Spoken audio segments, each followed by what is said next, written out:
Portugal is the most western country in Europe. It borders the Atlantic in the south and west and Spain in the east and north. It has a population of 10 million and covers an area of 90,000 square kilometres with 848 kilometres of coastline. Enjoying a Mediterranean climate throughout most of the country,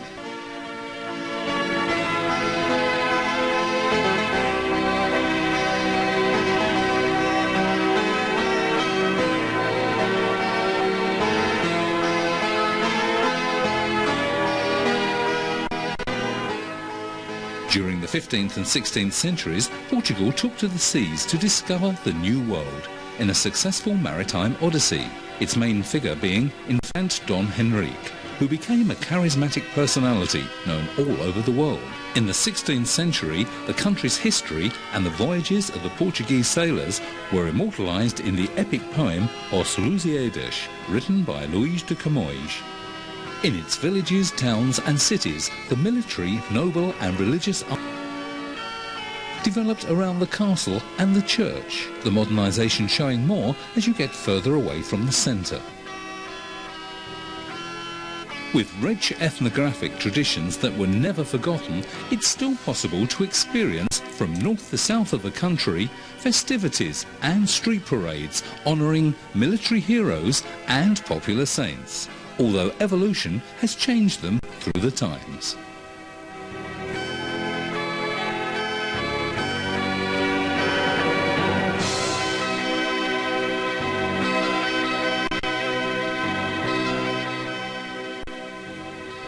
Land of heroes, warriors, sailors, poets and writers, Portugal was ruled by the monarchy until 1910, and since then until current times by a republican regime.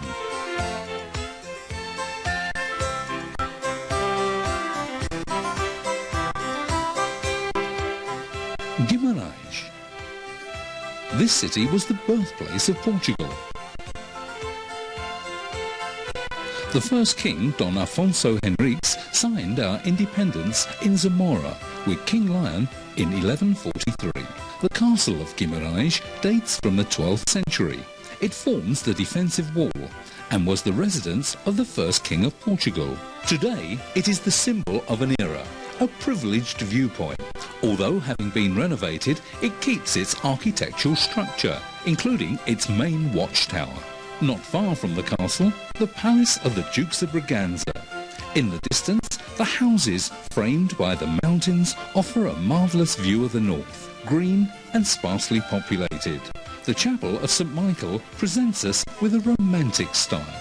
The palace of the Dukes of Braganza was built in the 15th century and is the most noble of Portuguese manners. In its fortified structure, we can observe an ogival style. The landscape of Minho surrounding the town with high mountains and hills gives us a breathtaking view of the charm of the north with its green vegetation and its monuments, the castle and the house of the Dukes of Braganza. At the top, the chapel of Senhora da Penha protecting the town. In the lower area, surrounded by a garden, the Church of Passos with its fountain refreshing the atmosphere.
Next to Guimarães, Viana do Castelo, the highest peak, Santa Lucia, and its crown, a Catholic church.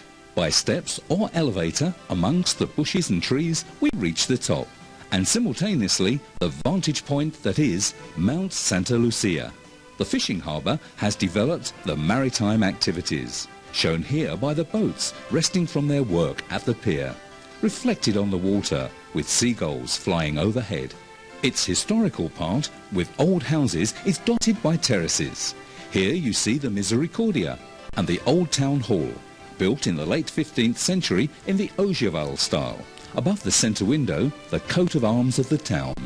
The Misericordia, an amazing construction from the 17th century, with its verandas.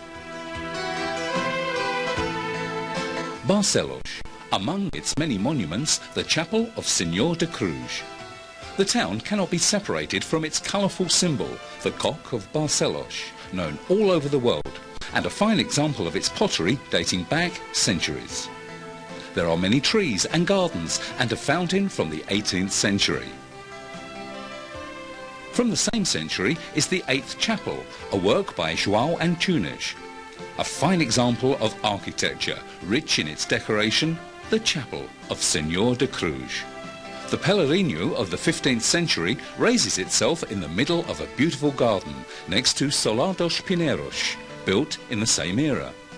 O Passo dos Duques de Bragança, of which there are still remains, was donated by King Dom Carlos to the town and converted into an archaeological museum, where many pieces from the region can still be appreciated.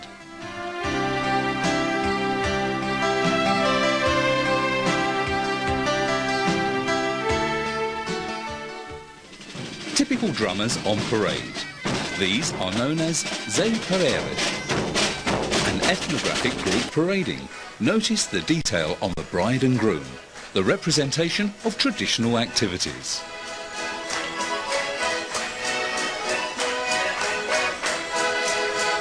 A folklore group with its traditional dances, the steps in time with the music and the castanets.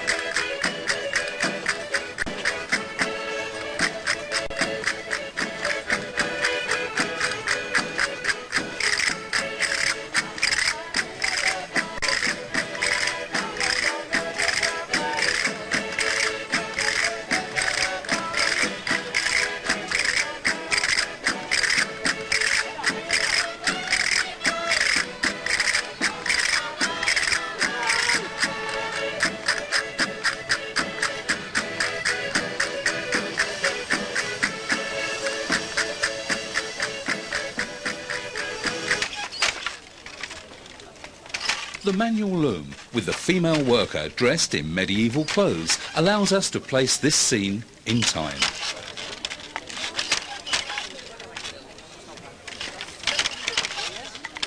Another activity from time immemorial is pottery. Able hands shape the clay. Skill and art in the making of daily utensils. Ceramics, an expression of our traditions.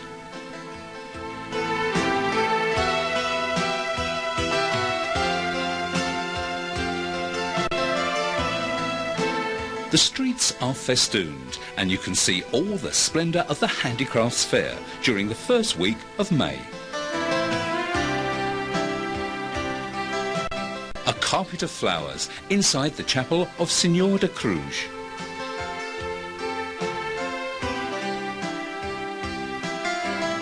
The religious procession goes through the streets in a public demonstration of faith, preserved through the centuries since 1504. It's the celebration of the crosses.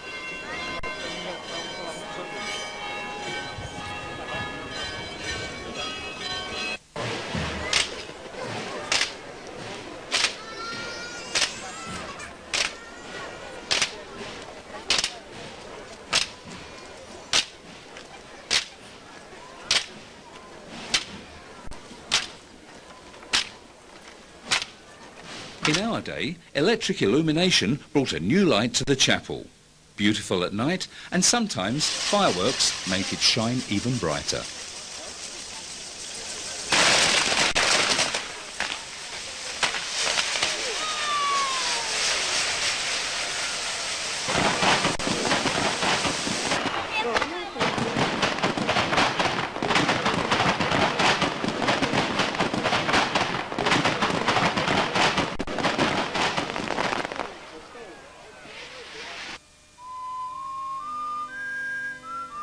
Braga, called Bracara Augusta in the Roman days, was then occupied by the Arabs and conquered by Christians in the 11th century. An ecclesiastical metropolis, the religious feeling still with its inhabitants. A monument commemorates the visit of Pope John Paul II, with his motto, Totus Tuus. The oldest temple is the cathedral, the most ancient in the country. Its founders were Donna Teresa and Don Henrique, parents of the first king. The Galilei was built after 1500. Its oval ceiling bears the marks of the Don Manuel era. The portic is Romanic style and has symbols on the insides with the song of Rolando and the Fox Romance. The Galilei was closed in the 16th century with a grille taken from the main altar. The towers were altered in the 18th century by Rodrigo de Moura Teles. The shrine has ogival windows with gargoyles and a famous thinly chiselled crown with flaming spires, the work of Master João Castilho. Of the sanctuaries around Braga, the most famous is Samero, built in the 19th century to pay tribute to Immaculada Conceição. The panoramic view over the city from the sanctuary of Bom Jesus is breathtaking. It dates from the 18th century. Served by an elevator, it also has a monumental stairway and is surrounded by chapels, with the Via Sacra between green woods. The view from the top of the stairway and the temple is a postcard of great architectural value. The temple of Bom Jesus is imposing with its Baroque style, surrounded by gardens and famous for its statues.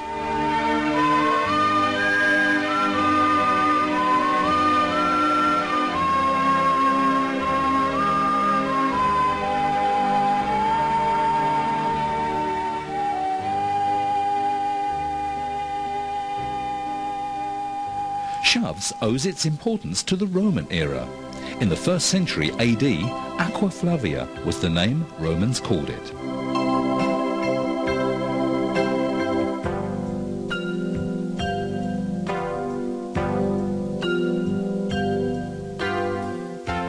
A walled city, it possesses a Baroque-style chapel of unquestionable value. Once it had lost its defensive value, the castle became a pleasure spot, with a military museum in its main tower.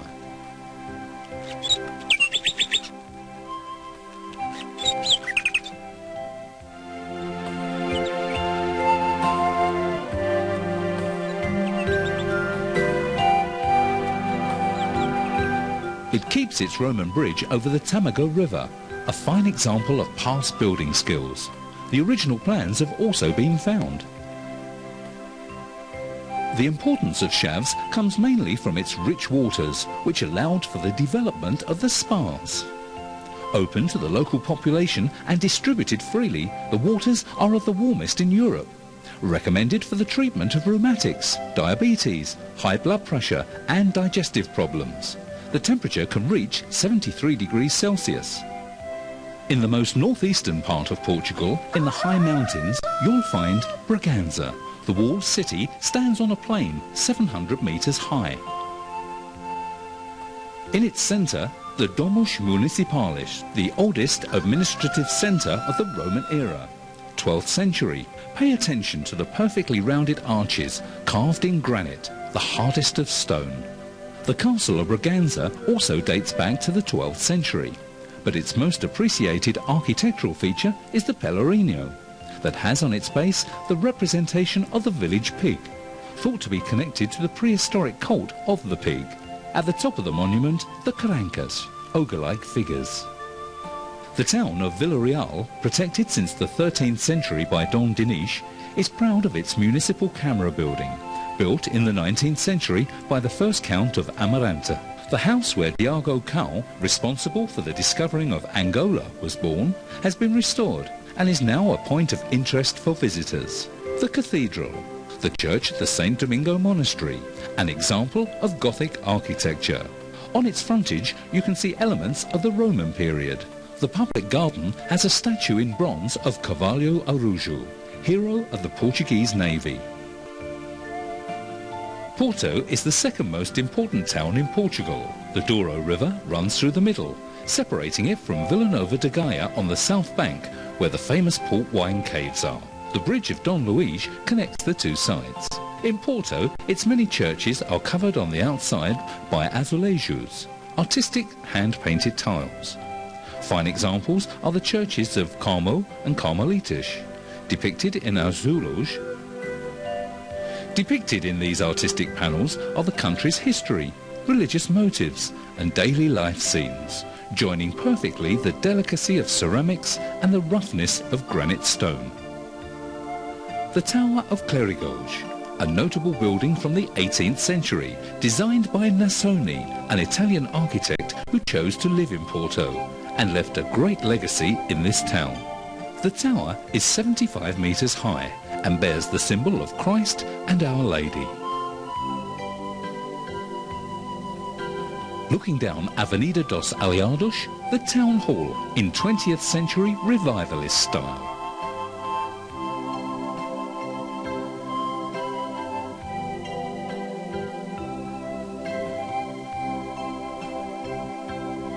Different types of architecture can be found down this avenue, with statues and symbolic images, giving a noble look to the monumental buildings.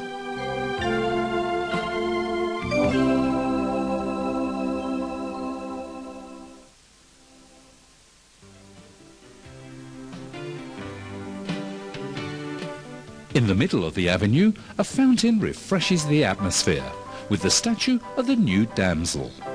São Bento train station has on the outside the best azulejos of the 20th century, the work of Jorge Calaço, depicting historic deeds relating to the town and its heroes. Infant Don Henrique was born here, country life and port wine not being forgotten.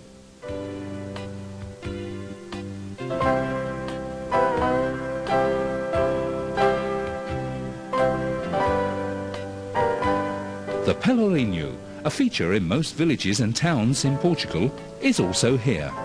A revivalism of the 18th century set in front of the cathedral. There are also remains in this square of the medieval era, part of the castle wall.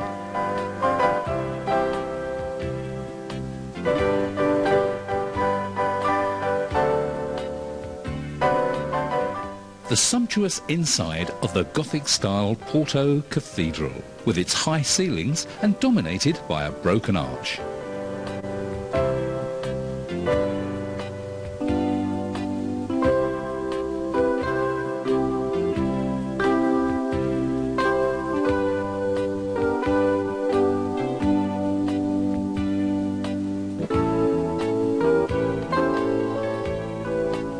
Porto owes its importance to the Douro River.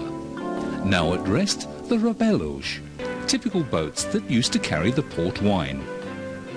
Admirable in its intricacy, the riverside area. The Dom Luís Bridge, designed and built by Eiffel, the French engineer, is the most important iron construction in our country.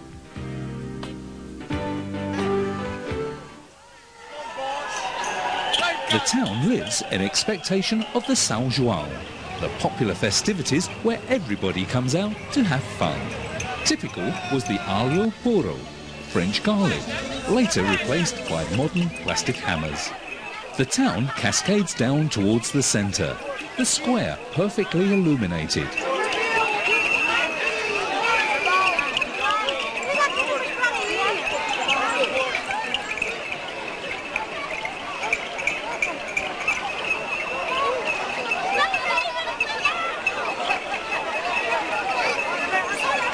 The religious phenomenon is represented everywhere.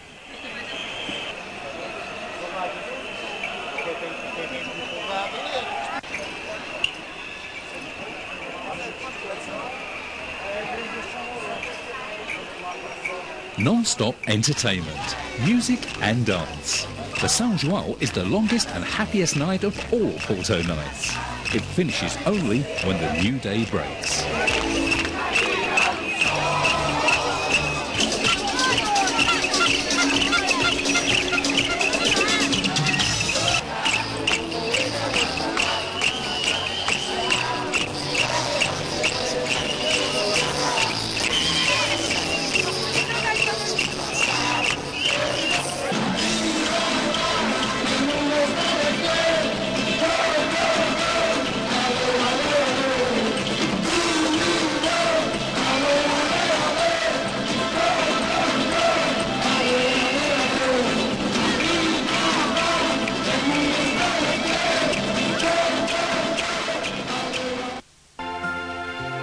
A boat trip to Regua. A trip on the Douro River is one of the most pleasurable in the north. Every tourist will enjoy this most agreeable trip.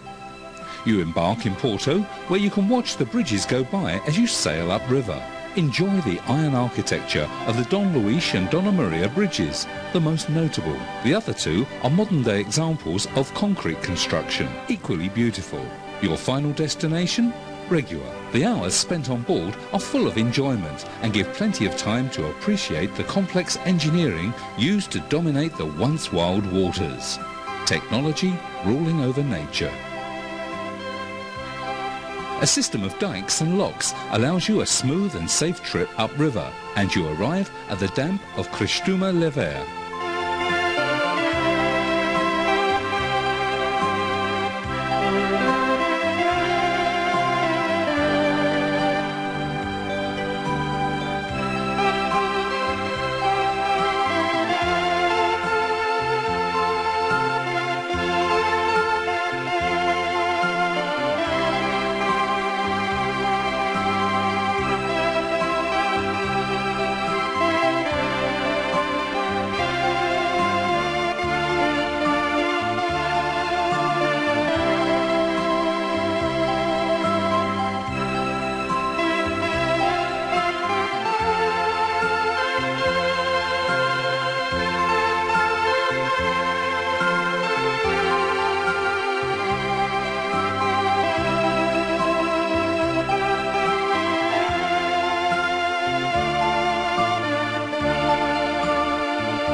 And while adults marvel at the technology and beauty, the children, already tired and having put their dolls to sleep, follow suit, unaware of all the natural and man-made beauty around them. The arrival at the dam of Carapatello, where one more lock will allow you to rise another 35 metres upriver.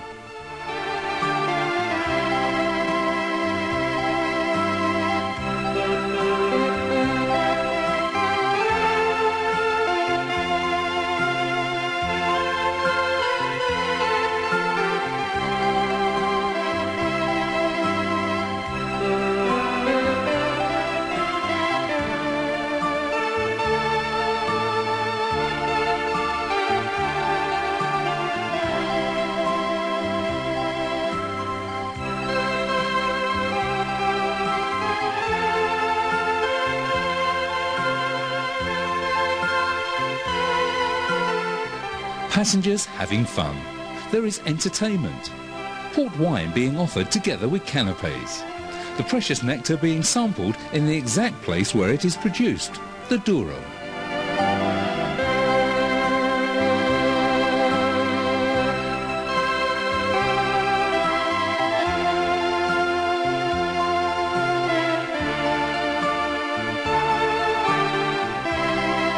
A meal being served on board.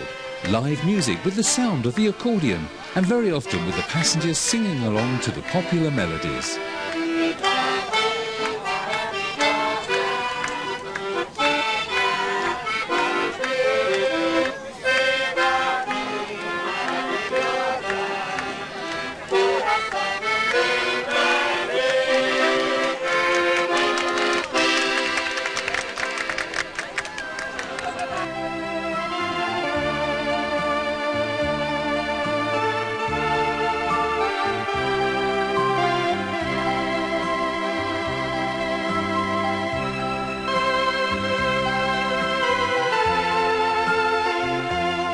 Having risen up through all the locks and now being free of all the masses of cement which create the artificial lakes, the passengers now enjoy the green of the vegetation on the river banks.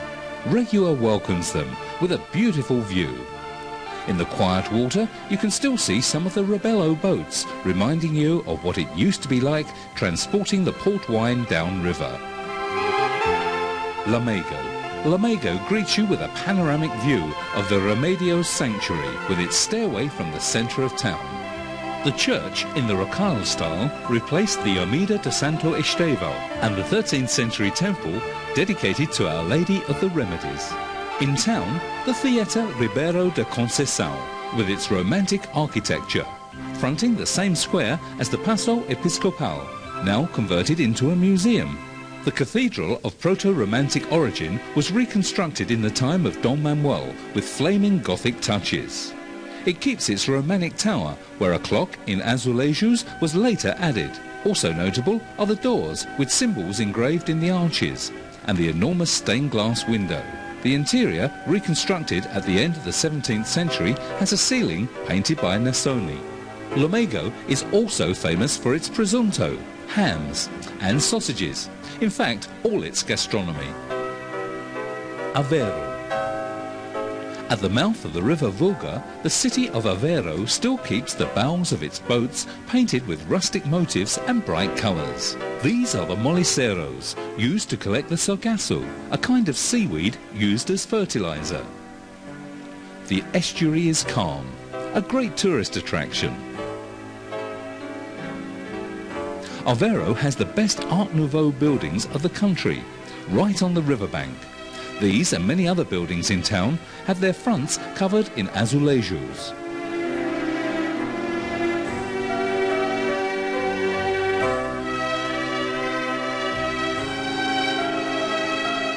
A fishing port until the 16th century, Aveiro still keeps its salt industry and salt marshes. Wide rectangular perspectives to enchant our eyes.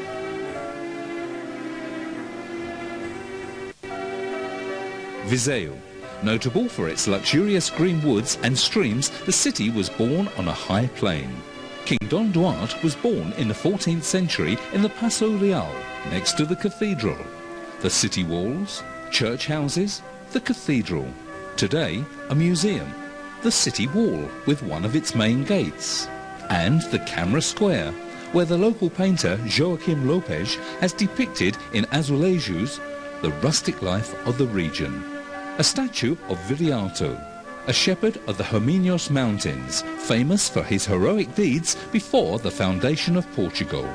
The handicrafts of Viseu, dominated by objects of iron and tin. Guarda was founded by the express wish of Don Sancho I in 1199. The cathedral, an imposing granite building, was started by Don João I in 1390. The northern door, with its leaf-like carvings on its capitals, is topped with a grand window in Manuelino style. The shrine is in Gothic style, but most of the building is crowned with Manuelino art. In Guarda, all of the oldest architecture possesses the nobility of granite, the same as the city wall. One of the doors served as an entrance to the synagogue, the most important in the country. Coimbra.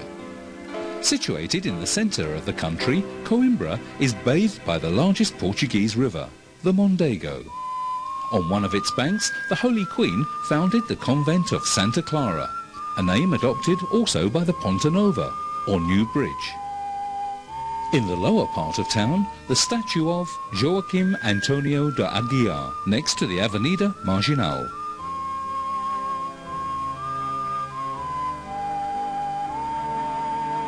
The Church of Santiago shows the robust and strong character of the Romanic churches. The main door displaying 4 perfect arches. The door of Almedina dates back to Arab times and takes us into the upper part of town. The cathedral is the most beautiful Portuguese monument in Romanic style. The access stairway is made more noble by the portal, which has above it a stained glass window. The most important centre in Coimbra is the university, with its tower called a cabra. The 18th century facade, the Via Latina, was ordered by the King Don João V.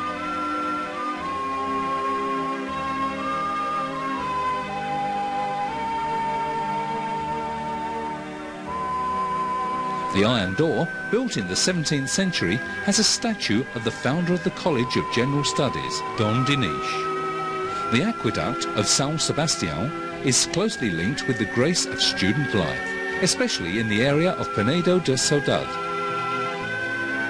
A refreshing hill transformed into a garden where you can find engraved poems of love and longing.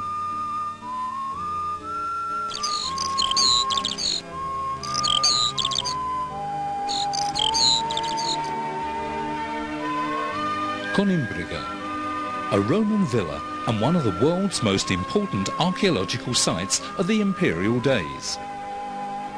Its streets, houses and decorative mosaic art reveal the pomp of an era and greatness and richness in which the Romans lived.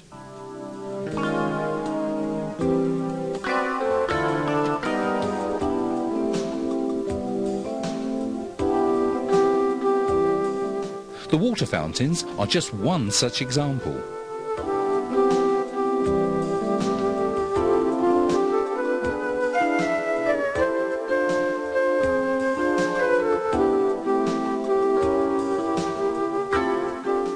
Castelo Branco, an urban area from before the Roman era, which received Christianization and integration into the kingdom. Its ascent was given by the Templars who built the castle. In the 18th century, it was elevated to the status of town and became the bishop's residence until the 19th century. The cathedral used to be the Church of St. Michael, rebuilt in the 17th and 18th centuries in the late Renaissance style. Next to one of the entrances, the Cross of St. John, a fine example of the 15th century architecture. The bishops of Castelo Branco started to inhabit the summer mansion of the bishops of Guarda. They made changes to the building and surrounding gardens, reflecting the taste of the first and second bishops of the town. A prolific collection of azulejos, lakes and sculpted shrubs combine perfectly with the various statues on display. The different levels are linked together by artistic stairways. Notice the magnificent collection of Portuguese sovereigns in the major stairway, dedicated to the Portuguese kings. Also represented are the zodiac star signs. Leiria, the town, city of the Liege, is where the king, known in history as the farmer, took residence. Known as the farmer, he ordered the plantation of thousands of acres of pine trees, called Pinal de Leiria, which he dedicated to his wife, the Queen Saint. The castle building started in the 13th century and was renovated less than 100 years ago under the supervision of Ernesto Corrodi. Inside, the chapel of Nossa Senhora do Desterro, from the time of King Dom João I, in Gothic style, later rebuilt in Manuelino style. The ogival veranda is a major viewpoint over the town. Seats to rest and columns topped with floral motifs give it great elegance and beauty. Battaglia. Remembering the Battle of Aljubarrota, the monastery of St. Mary was built in commemoration of the Portuguese victory over the Spanish troops in 1385. The monumental entrance door is a great tribute to the art of the stonemasons of those days, making it look like fine crochet. The statue on horseback of Don Nuno Alvares Pereira, hero of the battle, is a sculpture made by Leopoldo de Almeida from this century. On the northern side entrance, the heraldic symbols of the Portuguese kings. Flaming pinnacles give a vertical feeling to the whole building. Its architecture benefits from the English Gothic perpendicular style.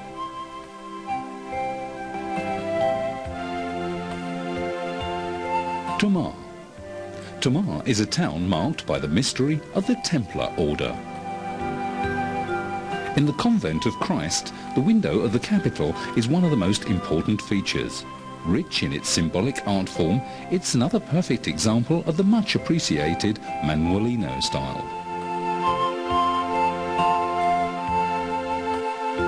The oculo is framed by the sculpted sails of a ship under full sail. Next to Rio Naval, a garden, O Muxão, where you can remember how irrigating the fields used to be carried out, using a horse to draw water from the well in Arabic style. Fatima, Sanctuary of Mary. Fatima is considered to be the altar of the world. It commemorates the miracle of the Virgin appearing to 3 shepherds in 1917 and was recognized by the church in 1930. The basilica was then built enclosing the sanctuary. 2 popes have paid visits to Fatima, Paul VI and John Paul II. The fulfillment of promises is made by pilgrims making physical sacrifices like walking on their knees, accompanied by family members and carrying candles, in a demonstration of faith, love and hope. In front of the basilica, an altar where Mass is celebrated on the 13th of May and the 13th of October, the first and last appearances of the Virgin. During the night, vigil and prayer, and the procession of the candles, symbols of faith shining in the darkness of the night. In the aforementioned 13th of May and October, the farewell procession. The image of Our Lady goes back to the chapel. All around, a sea of believers sing the farewell to the Virgin.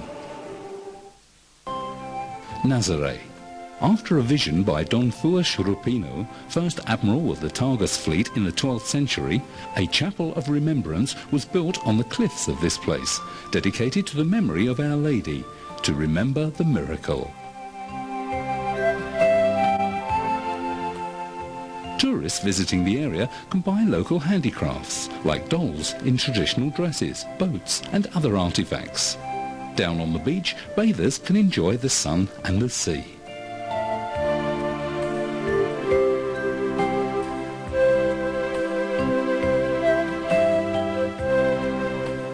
Using the elevator, visitors can reach the top. The typical Portuguese look can be illustrated by the sometimes sweet, sometimes amused expression of the Nazaré woman. The fishing activities are shared by the whole family. Men, women and youngsters pull the nets. The anchor is back on the beach. The fish fights and jumps in the nets. The fish is then sold. At the ring of the bell, the auction starts. The choice is plenty. Ora, as pessoas que estiverem interessadas em adquirir o pescado já sabem que têm que dar a sua palavra tradicional chui, que eu repito, chui. Vamos vender, está em 1500, 14, 13, 12, 11 mil escudos, 900, 800, 700, 600, 500 escudos à marisco.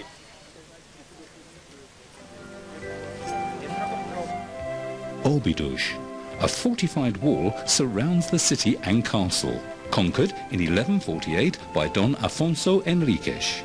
The Porta da Vila, main gate, is ennobled by the veranda and nicho, a panel of azulejos with the Passion of Christ dating from the 18th century. The ceiling has a painting with grotesque motifs. The fortification reminds us of the defensive process of the early days. Today it has become a vantage viewpoint. The castle where the king lived was converted into a hostel, Cruzada, in the 40s. There is a medieval look to the houses and cobbled stone streets. Fruit trees and flowers perfume the air. At the beginning of Josefa de Óbidos Street, a handicraft shop, which also sells regional sweets. In the village main square, the Church of Santa Maria, Renaissance style. Its tower topped with a pyramid-like structure. Inside, paintings by Josefa Ayala. Next to the church, above a door in Rua São João Batista, a sculpture in terracotta, indicating that in this house used to be an antiquary. Bolengues, sheer rock cliffs in front of Peniche, the constant flight of thousands of seagulls.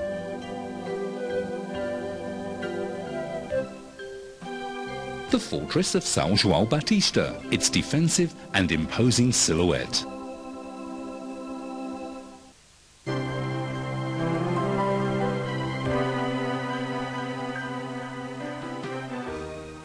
The main gate with the heraldic symbol of Portugal with the cross of Christ.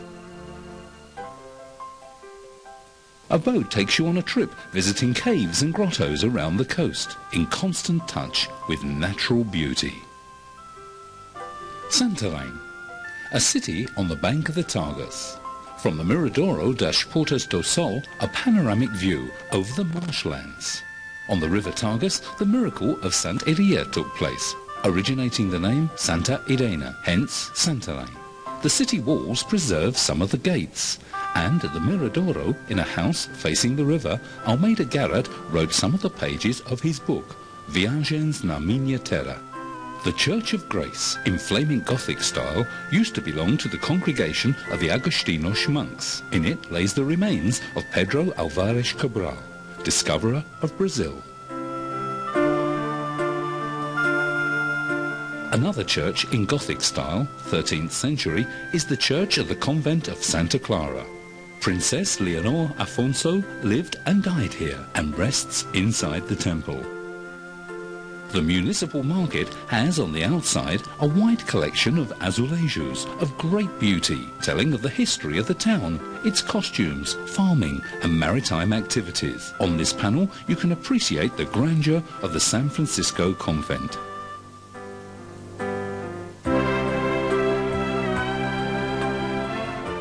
In Porto Alegre, a town in Alto Alentejo surrounded by olive trees.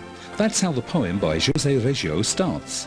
A poet, professor and collector, he lived here for many years. The town was given by Don Afonso III to his son Afonso Sanchez in 1271, causing a rift with the king Don Dinis.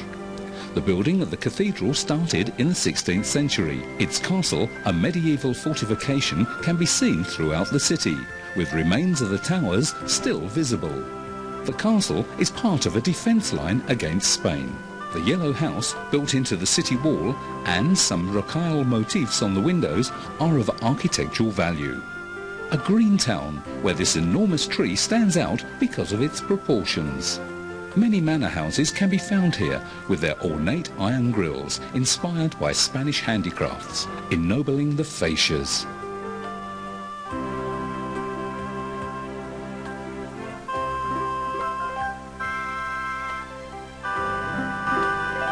Natural heritage, the Serra de Sintra holds a Moorish castle and a wall which follows the geography of the terrain.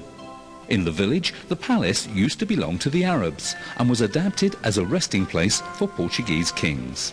In it lived the Queen Saint, and in the Swan's Room, King John I met with his sons before the conquest of Ceuta in 1415.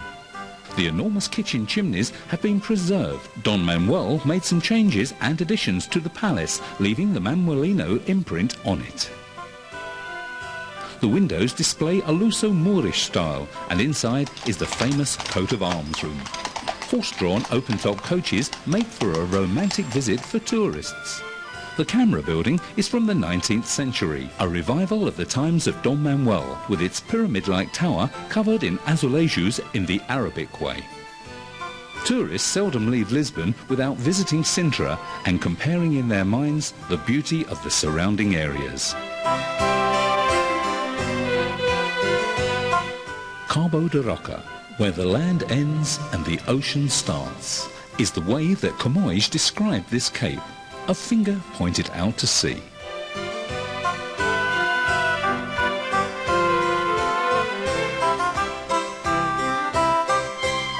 The lighthouse, showing sailors the right direction.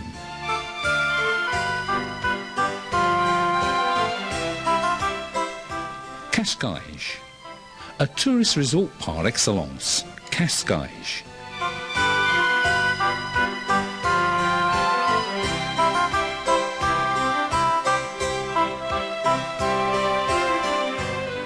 The town is rich in palace-like houses with exquisite architecture and decorations.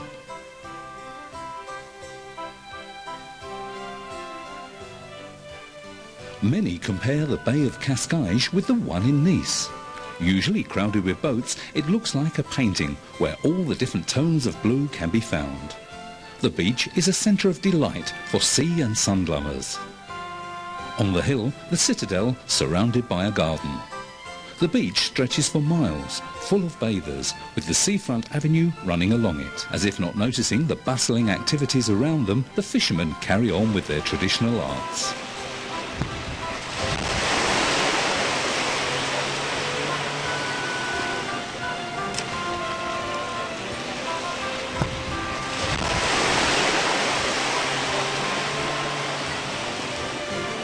Some tourists like a ride in the horse-drawn coaches, but they all appreciate the sea and the beauty of the place, as in Boca do Inferno. This place is adored and visited by tourists and artists alike. They all marvel at the hardness of the rock and the strength of the sea.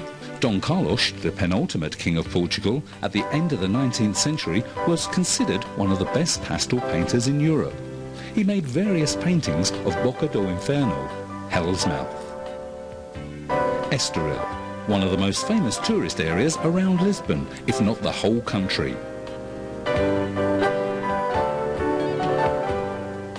beautiful gardens surround top-class hotels, palaces and villas built in the Romantic era for the aristocracy and bourgeois of the last century.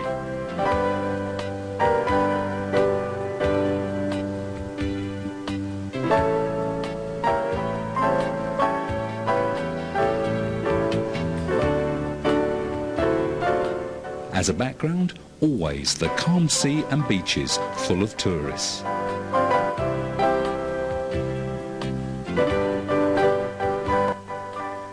Lisbon. The history of this town goes back a long way. Greeks and Carthaginians passed here. The Romans called it Princess of its empire for its similarity to Rome, also laid out over 7 hills.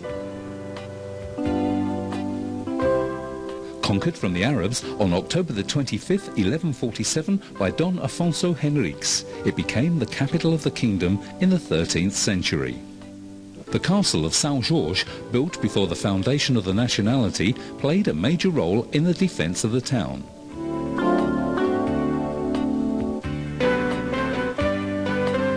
Nowadays, it's a vantage point from where the whole city can be appreciated.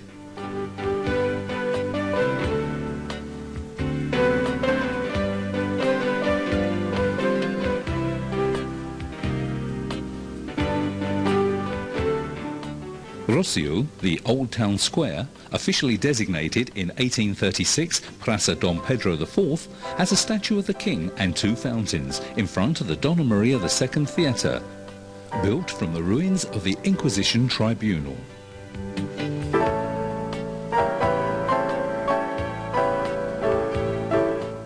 The theatre is a neoclassic construction dating from 1846, overseen by the renowned liberal drama writer Almeida Garrett. On a side street, the House of Bicos, also known as House of Diamonds, built in 1523 by Brás the Albuquerque.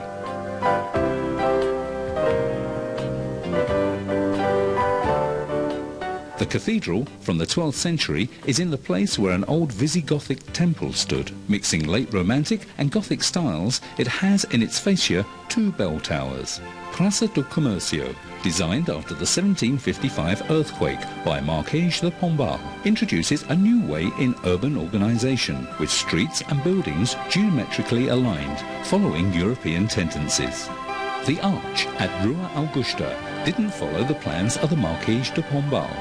It was built in the 19th century in neoclassical style with rocale ornaments and crowned with a sculptured ensemble by Anatoni Carmelge.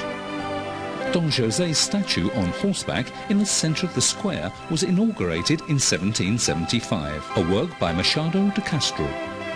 The Santa Justa elevator helps you climb between 2 levels. Its ironwork is much appreciated and it has a restaurant on the top.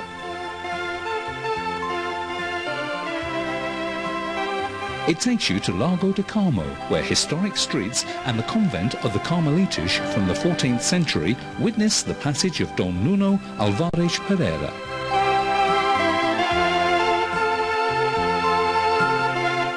Just a step away from Chiado, the Luís Camões Square, with a monument from 1880 in honour of the great epic poet who gave his name to the square.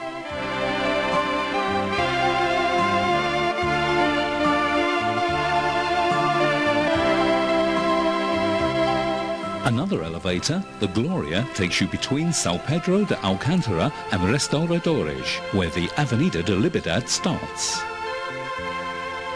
In the centre of the various lanes, a walk with statues and lakes.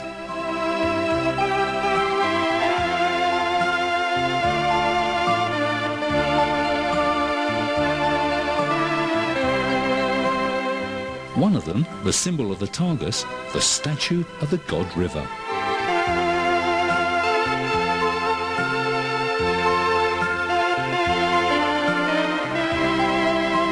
The Tivoli Cinema, halfway up the avenue, dating back to the 30s. On the opposite side, the monument to the dead of the First World War by sculptor Maximiliano Alves.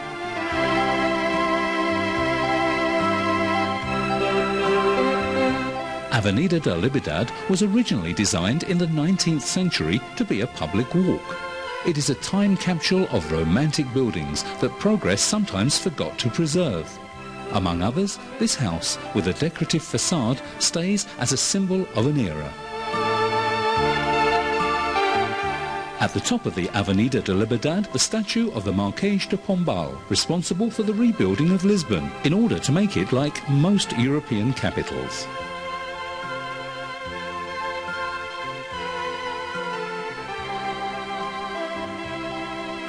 Saldanha Square, the statue of a hero, a constant homage to victory, which keeps his sword held high. Campo Pequeno, the bullring, with its Moorish style. Built with red bricks, it's an example of this kind of art, with horseshoe-like arches and domed roofs. Not far away, the War for Independence is remembered with a monument. Stone sculptures surround the bottom of the statue, a bronze representation of independence. Campo Grande is a garden and attracts lots of people because of its lakes, where you can row in small boats. Palm trees and other vegetation fill the atmosphere.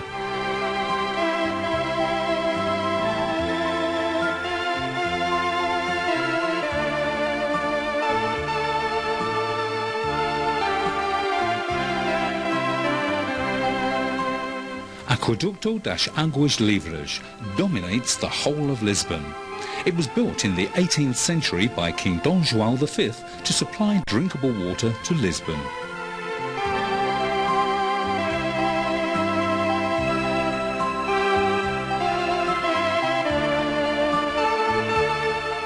In the western part of Lisbon, right on the waters of the Tagus, is the Bastion of St. Vincent, also known as Torre do Belém. Manuelino style, this precious monument was built in the 16th century to defend the river entrance. Next to the Tower of Belém is a monument to the soldiers who fought overseas, inaugurated in 1993. In the avenue that runs alongside the river, another monument, Padrão dos Descobrimentos. Built in 1960, it synthesizes the maritime odyssey of the Portuguese sailors. Its front, the bow of a ship, with Infante Dom Henrique on top of it, facing out to sea.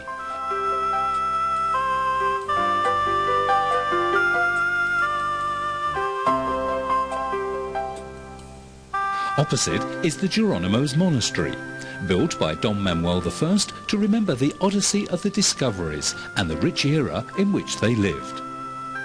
The Portuguese sailors gave new worlds to the world.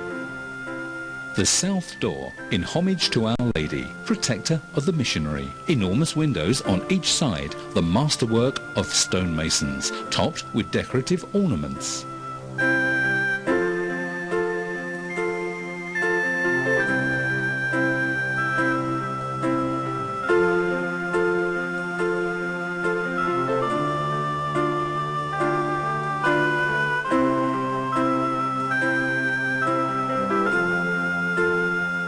Sant Antonio is celebrated in Lisbon with great pomp and circumstance, the most adored of Portuguese saints, the greatest preacher of all saints. He originated from the 13th century. Pope Lion XIII said he is the saint of Lisbon and of the whole world.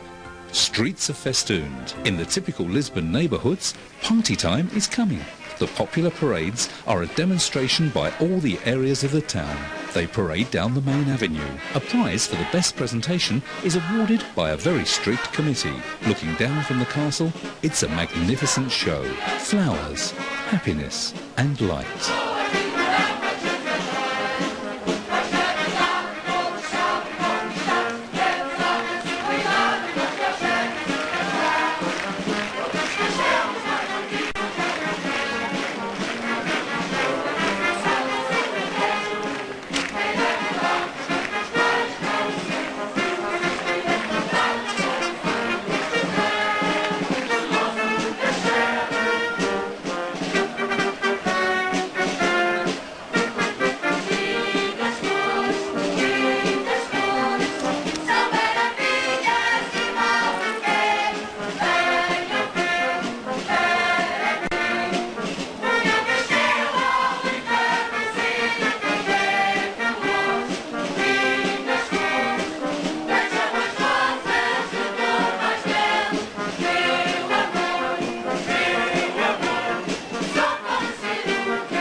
Finally conquered by Don Afonso Henriques in 1165, Palmela was the headquarters of the military order of São Tiago. The castle was converted into a hostel, but it still has signs of different eras and uses, like the outside wall from the 17th century or the tower from the 13th century. The walkway between the walls and the towers, the entrance to the magnificent church and the altar witness the grandeur and perfection in this construction.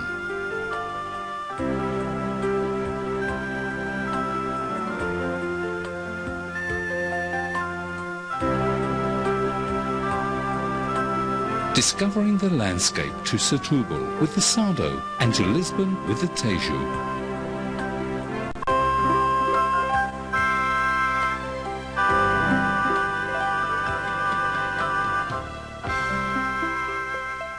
Setúbal. Setúbal is the city on the estuary of the Sado River, the fishing area. To defend it, the fort of São Filipe de Neri, with a panoramic view over the city, the Sado and the fishing harbour, where the boats rest. The most visited church is the Convent of Jesus, founded at the end of the 15th century by Justa Rodrigues, nanny to the King Don Manuel. Made in the traditional stone of the area, its main gates and windows and crownings are precious works of Manuelino art. In the main square, the statue of an illustrious son of the city, Bocage, a poet from the 18th century. His sonnets rival those of Camões, although more ironic and satirical. On the same square, the church of São Julião and the Câmara Municipal.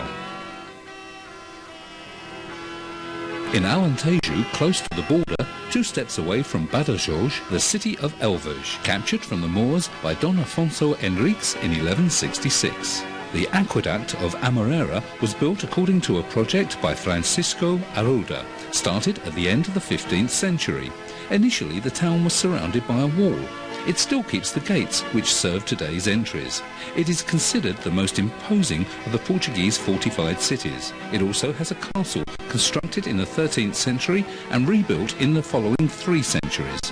Also important in the outskirts of Elvas are the forts of Santa Lucia from the 16th century and the Fort de Graça from the 18th century. The pillory situated in the square of Santa Maria is another piece of Manuelino art, with the backdrop of a Luso-Moorish arch in the city wall. In the main square, Praça da República, apart from another gate, is the cathedral, a Manuelino building designed by Francisco Arruda. In its front, a Renaissance door and a bell tower with a stained glass window. Typical chimneys and temple towers, whitewashed bright against blue skies. Évora, capital of the Upper Alentejo, Évora has preserved a large part of its city walls. The so-called Museum City has been awarded the title of Mankind Heritage by the UN. The remaining parts of the fortification are well integrated with the modern buildings. Of pre-Roman origin, it grew during Imperial Roman times. It was captured from the Moors in 1165 by Don Afonso Henriques. Geraldo Square serves as a meeting place for locals. On one side, the Church of Sant Antão, consecrated in the 16th century. The cathedral has a fortified look, typical of the Roman era. The fascia is sided by 2 towers. The main door, a work of rare beauty. The illuminating oculo, as well as the door, are from the early 14th century. As an opposite to this magnificent Christian monument, the Roman temple, constructed in the 3rd century AD, is dedicated to the goddess of hunting Diana. Still well preserved are the podium and the columns in granite, Corinthian style, with bases and capitals in marble.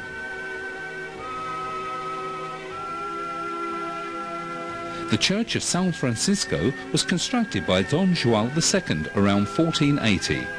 An obligatory visit because of the Chapel of Bones in its interior.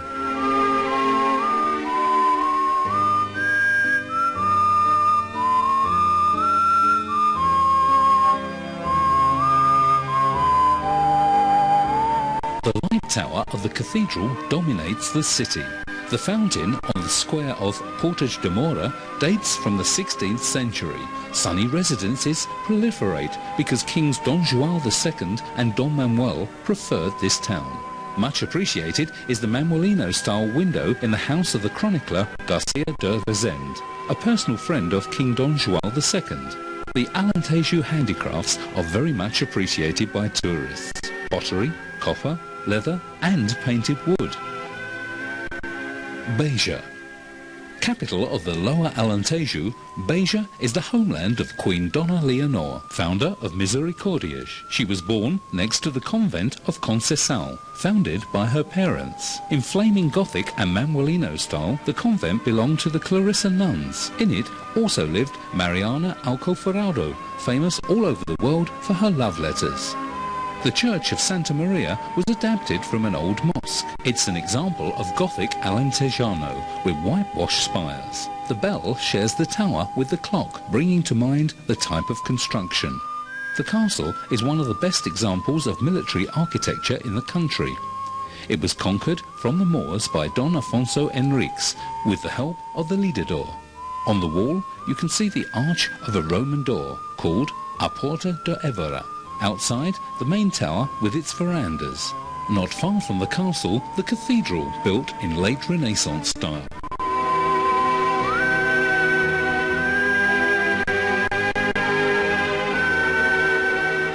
In the public garden, the statue of Gonçalves Mendes de Maia, a hero of the Christian crusade to conquer Beja. He died in the final battle, and a panel of azulejos remind us of the event.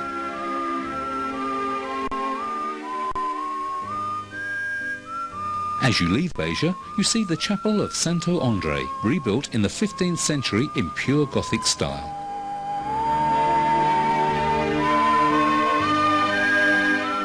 Castro Marim, first home of the Military Order of Christ. The Templar Knights built the castle in the 13th century by reformulating the already existing walls. In the wetlands, they dominate the salt marshes.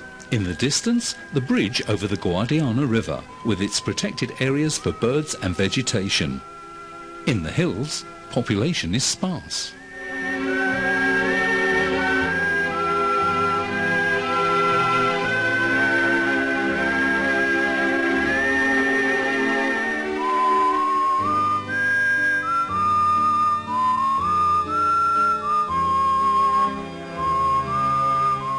Inside the castle, some signs of past grand times.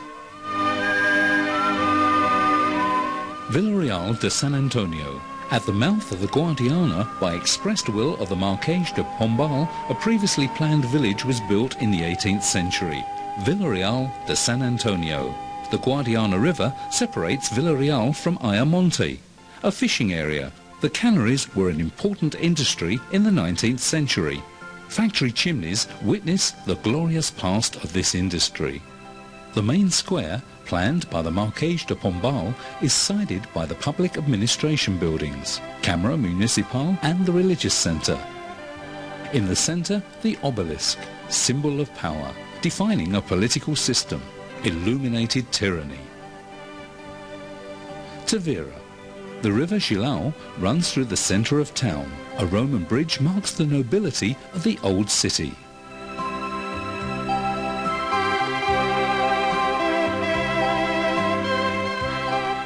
Boats resting from fishing activities. Between the Christian temples in Tavira, one stands out, the Church of Santa Maria do Castelo, rebuilt after the 1755 earthquake by order of Bishop Dom Francisco, and a project by Italian architect Francisco Xavier Fabri. A tourist visits the castle and the Church of Santa Maria with its clock tower. The white walls keep within the remains of Dom Pio Pérez Correa, master of the Order of São Tiago.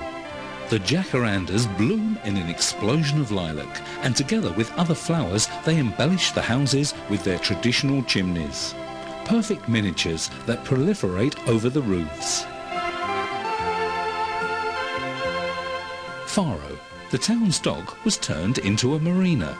Next to Jardim Manuel Bivar, a part of the city wall, the house of the civil governor, the temple of Misericordia, and the old hospital arcades. The marina, although full with boats, mirrors the city. The cathedral is on a high plain, built in the 13th century and enlarged in the following centuries. Its architecture is simple with stone and masonry. The front, protected by iron gates, preserves its original ogival entrance. The shrine has Gothic windows, visible from the outside. One of the doors of the city wall was embellished at the end of the 18th century by Bishop Don Francisco, with Italian architecture and sculpture by Francisco Xavier Fabri.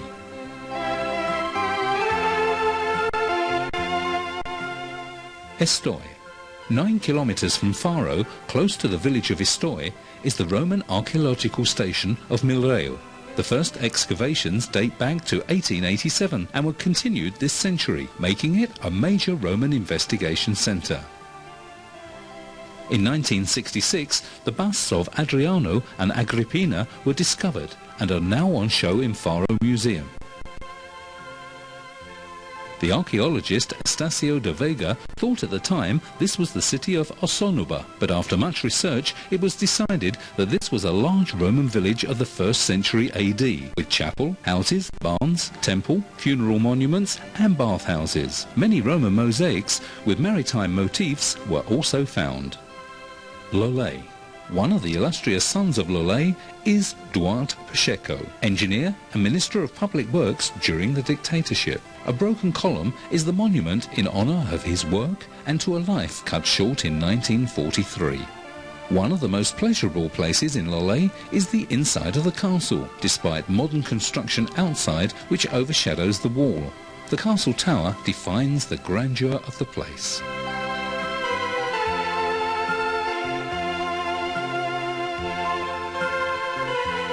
Next to Café Calcina, a statue in bronze of the poet Antonio Aleixo by Master Lagoa Enriques. The happiest celebration in Lollet takes place during Carnival. Mocking of the social and political life is the main theme of the many decorated floats participating in the parade. It's an imitation of the Rio Carnival, and the samba is king.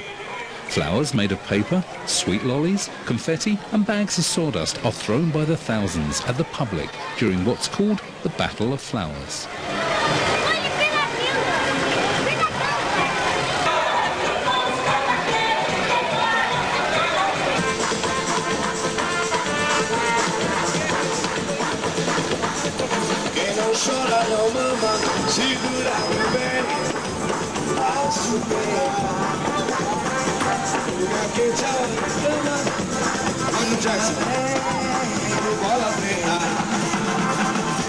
Que no chora não mama, segura meu bem que acho que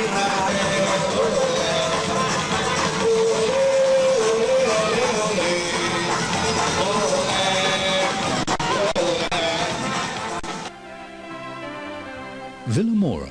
It was destined to be like this. Algarve and Vilamora are the perfect example of a tourist destination. The marina attracts boats from all nationalities all year round. The Marine Hotel, next to the marina, is a spectacular hotel projected and built in harmony with the surrounding environment. Inside, it offers visitors works of Portuguese art from the likes of Vieira de Silva and João Coutilheiro. This is a resort linked to the late banker Cupertino de Miranda and is the area with the most international projection.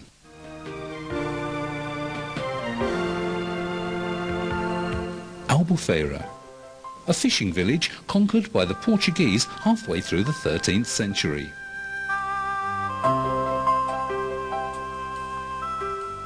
On the beach lies a mixture of boats and tourists. The amenable climate and the clean, calm waters are a major reason for tourists to choose the area. Its cascade-like construction of whitewashed houses with little gardens and flowers at the windows give a cheerful look.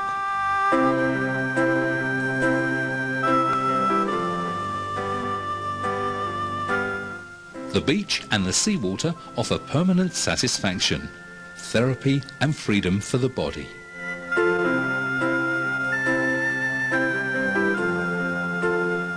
Silvaj. Here is where you can find the most reminders of the Arabic culture.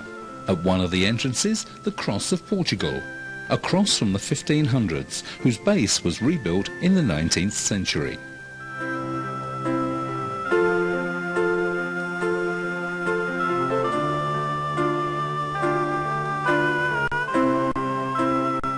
The castle, built in red sandstone from the region, holds inside the statue of Don Sancho I, who conquered it in 1189. Archaeological excavations above and below ground in the hope of discovering the Palace of Valish. In the palace, the legend says, lived Gilda, a Nordic princess married to Vali. She became homesick for the snow of her country. The Arab prince ordered that almond trees be planted all around the castle, so that his princess could find happiness in the early spring, when they bloomed, covering everything in white, reminding her of her country. White and rosy, fragile in their light beauty, still today they dominate the Algarvian countryside during January and February. Portimao. Prior to Rocha, known all over the world as a tourist resort. With its sand and golden rocks, it attracts thousands of tourists wishing to enjoy warm waters and scorching sunshine.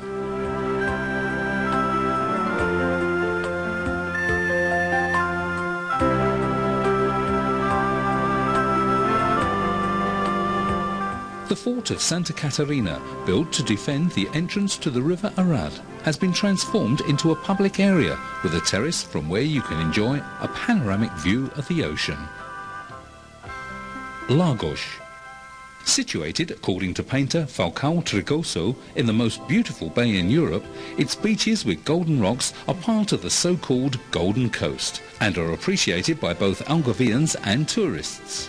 To defend the bay, the fort of Ponta da Bandeira was built in the 17th century, and it still has its drawbridge.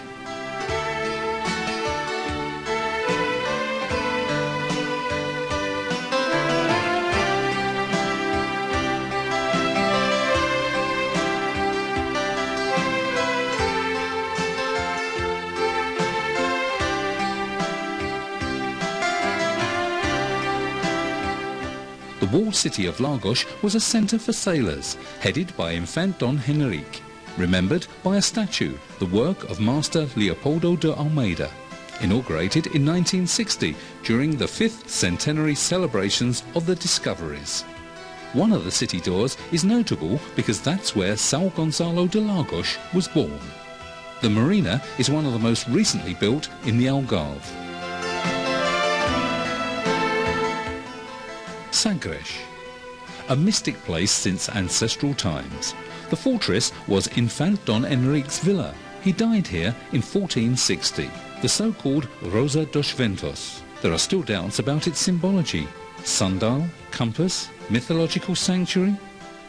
A monument commemorates 5 centuries since the death of Infant Don Henrique, the Prince Navigator.